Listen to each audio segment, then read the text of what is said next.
اسلام نے سرخرو ہونا ہی ہونا ہے، یہ بات ذہن میں رکھیے۔ اگر کوئی بزدلی دکھاتا ہے تو وہ بزدلی کی موت مر جائے گا، لیکن اسلام نے غالب ہونا ہے۔ یہ دکھ، یہ اذیت، یہ تکلیفیں، یہ اس وقت جو حالت ہے فلسطینیوں کی، دردناک صورتحال ہے، لیکن اقبال نے کہا تھا کہ خون 100,000 انجم سے ہوتی ہے سحر پیدا۔ کتنے ستاروں کا خون ہوتا ہے پھر جا کے سحر کا سپیدہ نمودار ہوتا ہے۔ شہادتیں ہوتی ہیں، اذیتوں سے لوگ گزرتے ہیں، پھر نتیجہ پیدا ہوتا ہے۔ تو یہ نتیجہ انشاءاللہ پیدا ہوگا اور امت کو انشاءاللہ غالب آنا ہے۔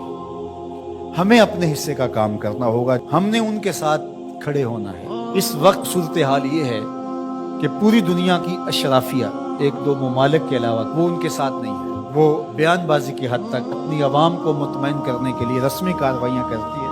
آپ دیکھ لیں پوری دنیا کے اوپر 56-57 اسلامی ممالک جو ہیں، ان کے حکمران، اشرافیہ اور بڑی بڑی فوجیں کہاں کھڑی ہیں۔ سفارتی سطح پہ خلوص کے ساتھ کوشش کی جائے، اور اگر لگتا ہے کہ یہ کوششیں بارآور نہیں ہوں گی تو ہمارے پاس یہ راستہ موجود ہے جہاد کا۔ جب آپ کے پاس طاقت ہوگی، توانائی ہوگی، تو پھر آپ کی سفارتی بات بھی مانی جائے گی۔ رشی کے فاقوں سے ٹوٹا نہ برہمن کا طلسم، عصا نہ ہو تو کلیمی حکار بے بنیاد۔ حضرت موسیٰ اگر کلیم اللہ تھے، ایک ان کا وصف تھا، لیکن دوسرے ہاتھ میں عصا بھی تھا۔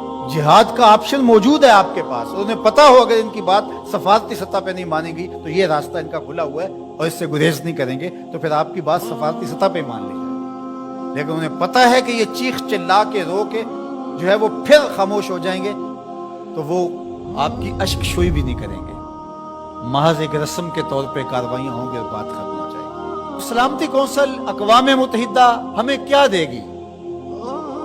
وہ تو استعمال کی باندھی ہے، ہمارے لیے وہ کچھ نہیں کر سکتے۔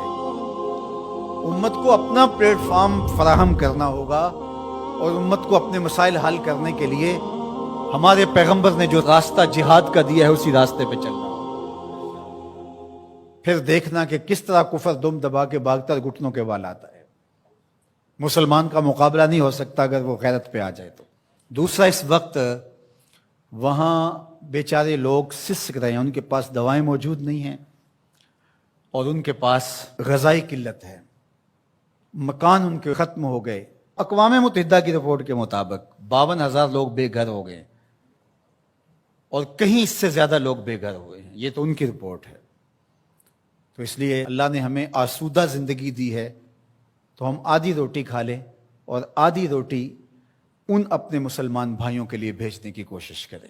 الحمدللہ ہم نے ادارۃ المصطفیٰ کے تحت وہاں کام کا آغاز کیا ہے۔ اگر کوئی ہمارے پہ اعتماد کرنا چاہے تو ہم بھی اس خدمت کے لیے حاضر ہیں، اور انشاءاللہ آج سے وہاں غزہ کے اندر اللہ کی توفیق سے کام کا آغاز ہو گیا ہے ان کی نصرت اور اعانت کے لیے۔ باقی مختلف ذرائع ہیں، ان کے ذریعے سے آپ جو ہے وہ ان کی مدد کر سکتے ہیں۔ آپ کو اطمینان ہو جہاں تو یہ کام کرنے کا ہے۔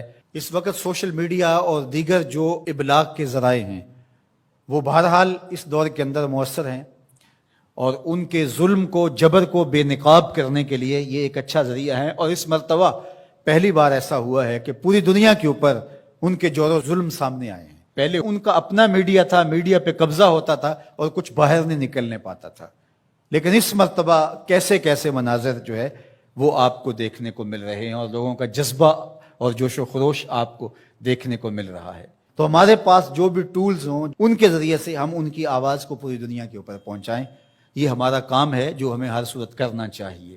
اسی طرح ان کی مصنوعات کا بائیکاٹ کریں، اپنے ملک کی بنی ہوئی مصنوعات کو متبادل کے طور پہ استعمال کریں، ترکی کی مصنوعات کو متبادل کے طور پہ استعمال کریں۔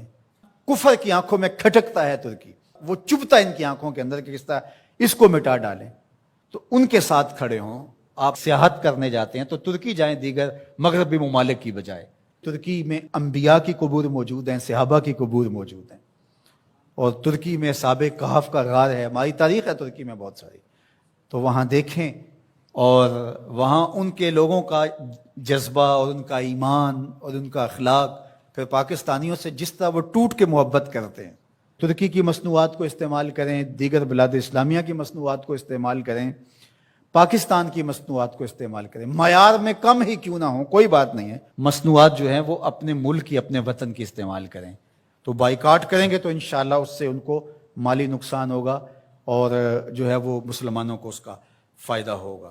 اسی طرح جو ہے وہ ان کی اخلاقی مدد کریں، جو صحافی ہیں وہ ان کے لیے لکھیں، جو بولنے والے ہیں علماء وہ تقریروں میں، تحریروں میں، گفتگو میں لوگوں کو اویئرنیس دیں۔ اتحاد امت کے ذریعے سے ہم ان کی مدد کر سکتے ہیں۔ امت اگر متحد ہو جائے، جغرافیائی تقسیمیں، لسانی عصبیتیں اور باہمی ہماری ذاتی رنجشیں اور نفرتیں جو ایک دوسرے کے خلاف کھڑی ہو جاتی ہیں اور جس سے امت کا اتحاد پارا پارا ہو جاتا ہے، یہ بدبختی ہوتی ہے۔ تو ان ساری تقسیمات کو رد کر کے حضور کے نام پر، قدس کے نام پر، قرآن کے نام پر، توحید کے نام پہ ہم جمع ہو جائیں۔ الکفر ملت واحدہ، سارا کفر ایک ملت ہے، تو مسلمان کیوں جمع نہیں ہو سکتے ہیں؟ حضور کے نام پہ سب جمع ہو جائیں۔ امت کی وحدت اس بات کا پیغام ہے کہ دشمن کے چھکے چھوٹ جائیں۔ میں اپنے ساتھ جڑے ہوئے تمام لوگوں کو کہتا ہوں، اپنی اولادوں کو بہت اچھا پڑھائیں، ان کی دینی تربیت آخری حد تک کریں، اور ان کی جو دنیاوی تعلیم ہے اس کو بھی بہتر سے بہترین انداز میں آگے لے کے جائیں۔ وہ ہر شعبے کے اندر آگے بڑھ کے شعبے کے اہم منصب تک پہنچیں، اور ان کے اندر جو راسخ مسلمان ہے وہ مضبوط تر ہو، وہ آپ کی آغوش سے گزرا ہے، وہ وہاں جا کر کے بھی جو ہے وہ پکا سچا مسلمان ہو۔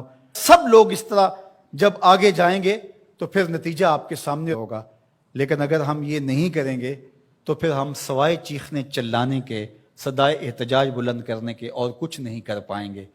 تو بہرحال غالب تو آنا ہی آنا ہے اسلام نے، وہ پھر ہم نہیں ہوں گے، پھر اللہ تعالیٰ کسی اور کو منتخب کر لے گا ہماری جگہ پہ۔ اگر ہم چاہتے ہیں کہ ہم اور ہماری نسلیں اسلام کی نشأت کے کام آئیں، اسلام کی نہضت کے کام آئیں، تو اس کام کے لیے ہم اپنی نسلوں کو، اپنی اولادوں کو، اپنے رجال کار کو تیار کریں، تاکہ پھر ان جگہ پہ کھڑے ہو کر کے دین کی نصرت اور اعانت کے فریضے کو سر انجام دیں۔